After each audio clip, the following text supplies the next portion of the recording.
I thought my neighbor was just weird until I checked my security footage. I moved into a quiet neighborhood because I wanted peace. No parties, no drama, just boring suburbia. That's why I noticed him immediately. Every night at exactly 2:17 a.m., my neighbor across the street stepped out of his house, stood under the streetlight, and just stared at my house. No phone, no smoking, no movement, just staring. At first I laughed it off. Maybe insomnia, maybe stress.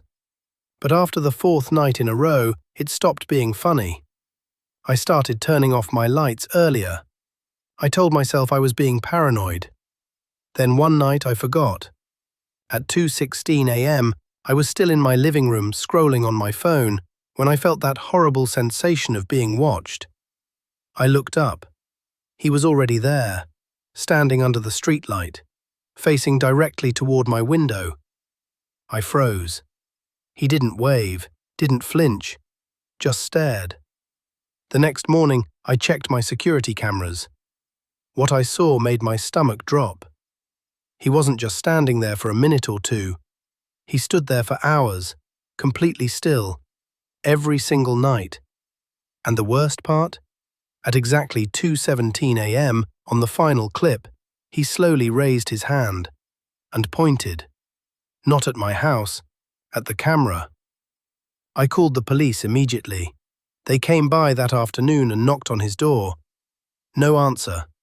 They checked records. The house had been vacant for 6 months. No owner, no renter, no utilities being used. The officer told me the motion sensor probably glitched, and I was reading too much into it.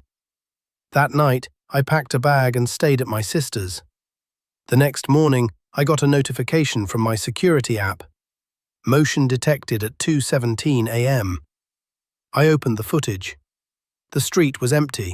No neighbor, no streetlight figure. Just my front door, and the handle slowly turning.